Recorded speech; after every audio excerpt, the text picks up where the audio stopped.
UK marriage visitor visa आ गया। पहले visa हासिल करें, यूके जाएं और फिर धूमधाम से शादी करें। तलाक की सूरत में दूसरी शादी के लिए यूके भी जा सकते हैं और इस वीजा के जरिए शादी में शरीक होने वाले मेहमानों को भी आप साथ लेकर जा सकते हैं। यूके शादी वीजा पर प्रूफ ऑफ फंड्स की क्या रिक्वायरमेंट्स है, कौन से डॉक्यूमेंट्स इंतहाई इंपॉर्टेंट है, इस वीजा पर आप कितने लोगों को साथ ले जाकर यूके में शादी कर सकते हैं, इंतहाई अहम तफसीलात यूके विजिटर मैरिज वीजा पर इस वीडियो में मौजूद है। बिस्मिल्लाहिर्रहमानिर्रहीम। देश परदेश में मैं हूं आपका मेजबान इमरान असगर। बरतानिया के बहुत से विजिट वीजा हैं, लेकिन सबसे इंपॉर्टेंट इस वक्त जो सामने आया है वो है मैरिज विजिटर वीजा, जिसकी धूम मच चुकी है। और ऐसे तमाम अफराद जो बरतानवी शहरियों से शादी करना चाहते हैं, उनके लिए अब जरूरी नहीं रहा कि वो पहले शादी करेंगे, बाद में वीजा लगेगा, फिर यूके जाएंगे, बल्कि मैरिज विजिटर वीजा ऐसे अफराद को भरपूर चॉइस देता है कि वो पहले वीजा हासिल करें, फिर यूके जाएं, शादी करें और धूमधाम से करें। और यह भी इजाजत देता है कि अगर आप अपनी शादी में दीगर मेहमानों को शरीक करना चाहते हैं तो इसी विजिटर वीजा के जरिए आप मुतअद्दिद लोगों को साथ ले जा सकते हैं, बरतानिया में शादी में शिरकत कर सकते हैं। और इससे भी बढ़कर दूसरी ये ऑप्शन देता है कि अगर खुदा न खास्ता किसी को तलाक हो चुकी है या किसी के हस्बैंड इंतकाल कर चुके हैं तो उनके पास भी ये ऑप्शन है कि वो दूसरी शादी इसी विजिटर वीजा की बुनियाद पर यूके में जाकर कर सकते हैं। पहले शादी करेंगे, बाद में वीजा। लेकिन इस इंतहाई इंपॉर्टेंट वीजा की जो बुनियादी रिक्वायरमेंट है वो हम स्टेप बाय स्टेप चेक करते हैं, इसका ओवरव्यू लेते हैं, इसके एलिजिबिलिटी चेक करते हैं, प्रूफ ऑफ फंड चेक करते हैं, और सबसे बढ़कर इसकी वीजा फीस और कितने टाइम में वीजा आप हासिल कर सकते हैं। सबसे पहले ओवरव्यू है आपके सामने। दोस्तों, ओवरव्यू में हमें पता चलता है कि you must apply for a marriage visitor visa if you want to get married और register a civil partnership in the UK, you want to give notice of a marriage or civil partnership in UK, you are not planning to stay or settle in the UK after your marriage or civil partnership, you meet the other eligibility requirements। दोस्तों, overview की बुनियादी requirement यही है कि under as लोग ना हो, क्योंकि जब आपने वीजा हासिल करना है तो उसकी बुनियाद ये है कि आप अडल्ट हैं, शादी के काबिल हैं और आप बरतानिया में जाके शादी करना चाहते हैं। लिहाजा ये जरूरी है कि आपकी उम्र जो है 18 साल या इससे अबव हो। इससे कम उम्र के लोगों को यह वीजा नहीं मिलेगा।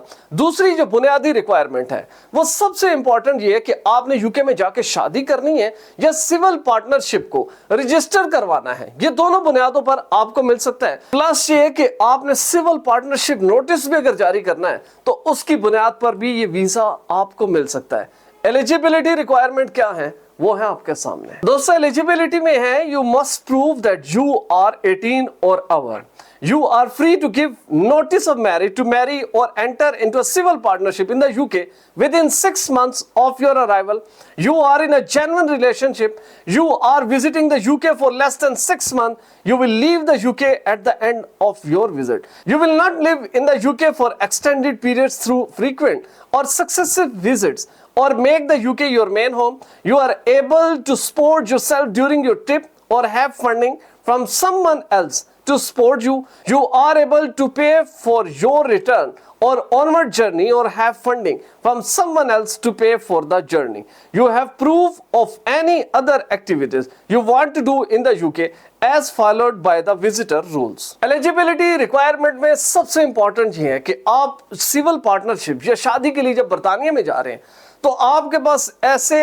एविडेंसेस होना जरूरी हैं। मिसाल के तौर पर अगर आप किसी के साथ शादी करने जा रहे हैं तो रातों रात वो चीजें तय ना हो, बल्कि एक सीक्वेंस हो। आपकी कोई चैट है, आपके साथ कोई राब्ते रहे हैं, कोई तस्वीर है, वो सामने लेकर आए, वीजा केस के साथ लगाएं। प्लस ये कि आपने जो वेन्यू बुक किया है उसकी इंपॉर्टेंस बहुत इंपॉर्टेंट है। उसके वेन्यू की जो ईमेल है, आप किसी भी शादी हाल में बरतानिया में या किसी रेस्टोरेंट में जो अपना इवेंट करने जा रहे हैं उसकी जो आपने रिजर्वेशन करवा रखी है, जो फीस पे कर रखी है, उसकी रसीदें या ईमेल की जो करस्पॉन्डेंस है सारी वो साथ लगाएं। प्लस ये है कि अल्टीमेटली आप शादी के बंधन में बनने जा रहे हैं तो इसका जो इनविटेशन है, चाहे वो इनविटेशन कार्ड है, चाहे वो ई इनविटेशन कार्ड है जो कि व्हाट्सएप पर क्रिएट किया गया या दीगर सोशल मीडिया एप्स के ऊपर तैयार किया गया, वो कितने लोगों को आपने भेजा और मदऊ किया, उनकी तमाम फहरिस्त आप जब प्रोवाइड कर सकेंगे तो आप एलिजिबल हैं वीजा हासिल करने के लिए, लेकिन वही बुनियादी शर्त कि उम्र का खास ख्याल रखा जाएगा। कम उम्र लोगों को ये वीजा नहीं दिया जाएगा। और इस वीजा को हासिल करने वाले अफराद को जो सहूलत दी जाती है वो बुनियादी तौर पर अगर आप ये वीजा के अखराजात अफोर्ड कर सकते हैं तो बेस्ट है, अदरवाइज आपके करीबी रिलेटिव, आपके दोस्त ना सिर्फ आपको स्पॉन्सर कर सकते हैं बल्कि आपके तमाम अखराजात की जिम्मेदारी की बुनियादों पर वो कागजात एम्बेसी को मुहैया कर सकते हैं जिस पर ये वीजा आप हासिल कर सकते हैं। अब हम देखते हैं कि आखिर ये वीजा कितने टाइम पर मिलेगा और आपकी वीजा फीस कितनी होगी। Once you have applied online, prove your identity and provide your documents, you will usually get a decision on your visa within 3 weeks. You may be able to pay to get a faster decision. और फी जो है इसकी it cost £130 to apply. अब बुनियादी तौर पर इस screenshot से जो कि ऑफिशियली हमने हासिल किया है उसमें हमें दो चीजें पता चलती हैं।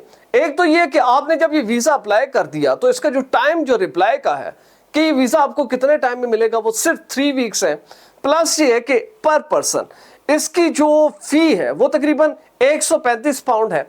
अब जैसे कि ये शादी वीजा है इसमें हो सकता है कि 3 लोग हों, 4 हो या एटलीस्ट 8 लोगों की पूरी फैमिली हो, तो बुनियादी तौर पर हर पर्सन की अलहदा से एप्लीकेशन फाइल होगी, उसके अलहदा से जो फी है वो अदा की जाएगी। अलबत्ता ये जरूर हो सकता है कि कोई भी शख्स आपके बिहाफ पर लीडिंग वीजा होल्डर के तौर पर सामने आकर उस पूरे केस को टैकल कर सकता है और वही शख्स एक ही लॉगिन के ऊपर दीगर लोगों को टेल कर सकता है। लेकिन बुनियादी तौर पर इन तमाम अफराद की जो वीजा फीस है वो पर पर्सन अदा करनी होगी। अलबत्ता ये वीजा हेल्थ सरचार्ज से बिल्कुल आजाद है। उसकी बुनियादी वजह कि ये बुनियादी तौर पर आपको 6 माह का वीजा मिलेगा और 6 महीने के अंदर ना सिर्फ आपने बरतानिया को छोड़ना है बल्कि तमाम तर तकरीबात का इख्तिताम करके वापस आना है। इसीलिए हेल्थ सरचार्ज इसमें इंक्लूड नहीं किया गया क्योंकि हेल्थ सरचार्ज सिर्फ उन लोगों के लिए होता है जो कि 6 मंथ से अबव वहां पर मौजूद होते हैं। अब सवाल ये पैदा होता है कि शादी करने के बाद आखिर आप करेंगे क्या? तो ऐसा है कि जब आपकी शादी हो जाएगी किसी ऐसी ब्रिटिश खातून या मर्द के साथ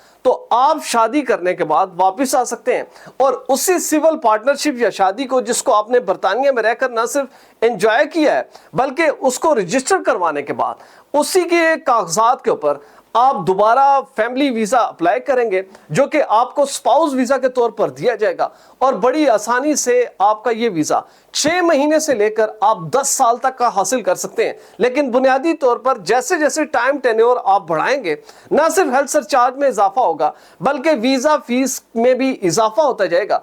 अगर आप ये इस काबिल समझते हैं कि आप वीजा फीस अदा कर सकते हैं या हेल्थ सरचार्ज पे कर सकते हैं तो आप 10 साल का भी वीजा हासिल कर सकते हैं। लेकिन बताने का मकसद ये है कि इस मैरिज विजिटर वीजा के बाद आपके वो तमाम रास्ते ओपन हो जाते हैं और ये जरूरी नहीं है कि आप वीजे से पहले शादी करें बल्कि आप शादी से पहले बरतानिया का वीजा हासिल करके यूके जाएं और वहां जाकर शादी करें। अगर आप भी ऐसी क्वालिटी फुटेज बनाना चाहते हैं तो बिलाल प्रोडक्शन के ईमेल पर जरूर राब्ता करें। वीजा, इमिग्रेशन और इनसे जुड़े दीगर मसाइल के हल के लिए देखते रहिए देश परदेश इमरान असगर के साथ।